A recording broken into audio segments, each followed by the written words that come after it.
people remember Egypt for what refused to disappear. Stone monuments rising from the desert. Massive shapes cutting the horizon. Structures so large, so precise, they seem immune to time itself. For thousands of years, these images have defined Egypt in the human imagination. Pyramids, temples, colossal statues staring into eternity. They survived invasions, they survived empires, they survived the slow erosion of history. And because they survived, we assume they mattered most. But survival is misleading. Because Egypt was not built to last forever. It was built to function. Every year, I did not wake up beneath stone columns. I did not live in marble halls. I never walked floors designed to impress gods or kings. I woke up near the river. Low walls made of earth and straw, roofs pressed down by necessity, not ambition. Spaces shaped by heat, water, and scarcity. This was not the Egypt carved into textbooks.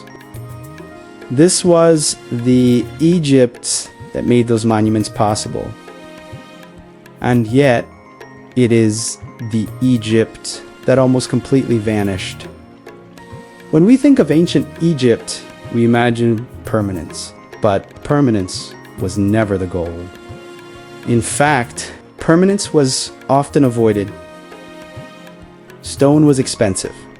Stone was slow. Stone required centralized power, specialized labor, and long planning.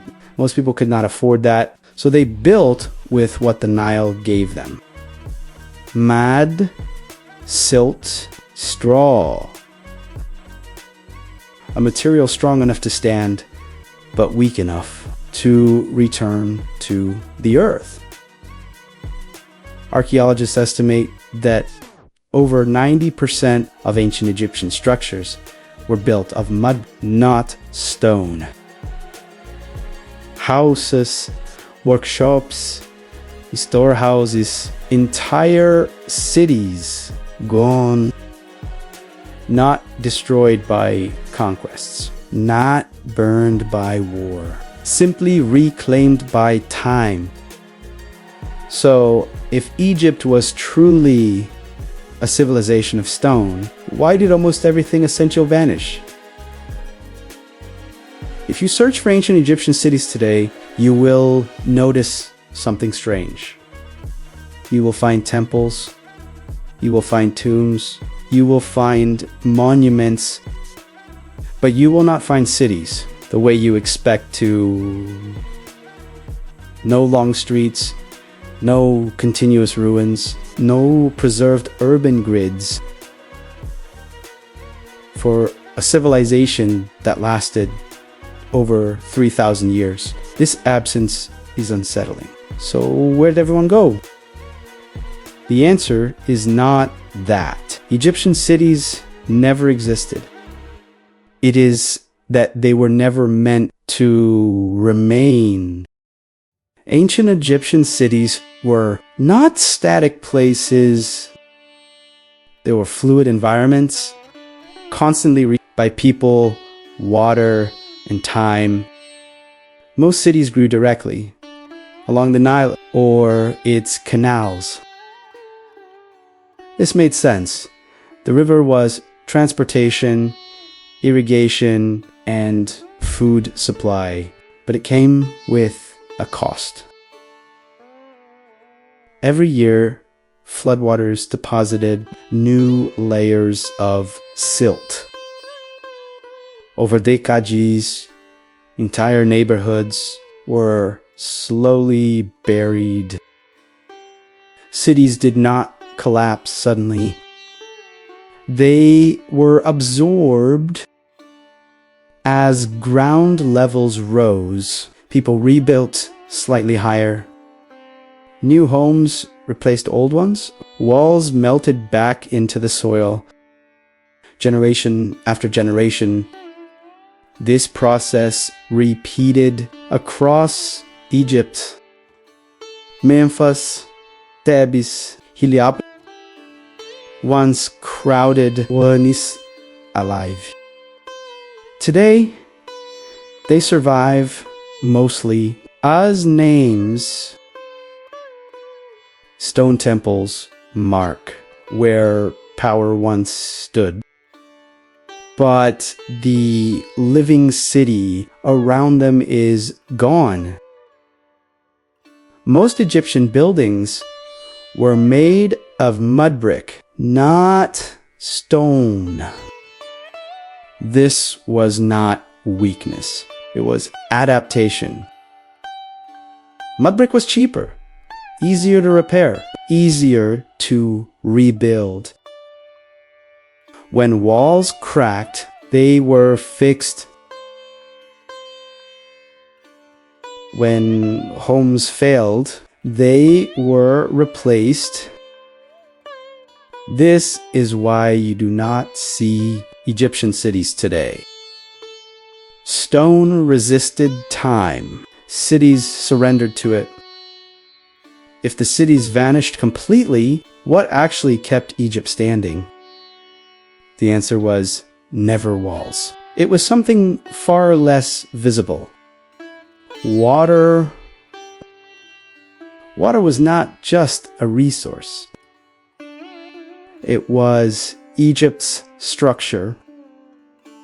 The Nile did not simply sustain life. It organized it. Every year, the river rose, and when it did, it rewrote the land. Fields disappeared, boundaries vanished, paths dissolved. Then the waters receded, and what remained was fertile ground. This cycle defined the year, not months, not weeks, but floods.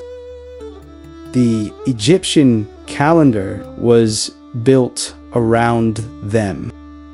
Ahich, Berit, Shemu, flat, growth, harvest. This rhythm governed everything. Work, religion, politics. When the flood was good, Egypt prospered. When it failed, nothing else mattered. Too little water meant famine. Too much meant destruction. So Egypt learned to measure the river, not with myths, but with numbers. Nilometers were carved into stone, stairs descending into the river, marks recording the height of the flood.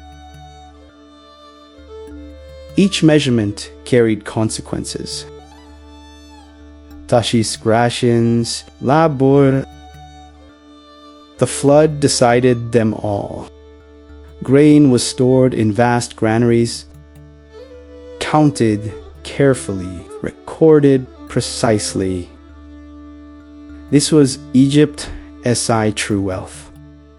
Not gold, not monuments, foods. And the system that moved it, scribes tracked flows of grain. The way we track currency, officials redistributed surplus. Villages survived droughts because storage existed. This system was invisible to outsiders, but it held the entire civilization together. When this system functioned, Egypt endured. When it failed, no pyramid could save it. This was Egypt's real architecture. Not what rose into the sky, but what flowed through the land. And yet, even this system was fragile because it depended on balance. And balance never lasts forever. So what survived? Stone temples, royal tombs, monuments built to last. They dominate the landscape, even today. And because they remain, they shape our memory. But what survived was never the whole story. It was only the shell, the part designed to be seen. What truly defined Egypt did not rise above the horizon. It lived at ground level, in homes rebuilt every generation, in fields erased and redrawn by floods, in systems so effective they left no ruins. This is why Egypt feels eternal and yet incomplete. Because history remembers what resists time. But civilizations survive through what adapts to it. Egypt chose flexibility over permanence, renewal over preservation, function over display. That choice kept Egypt alive for millennia, but it also ensured that much of it would vanish. The greatest loss was not the cities themselves, but the illusion that monuments tell the truth. They tell only what was meant to endure, not what was meant to live. Egypt was never just pyramids. It was labor of art, routine. A civilization rebuilt year after year.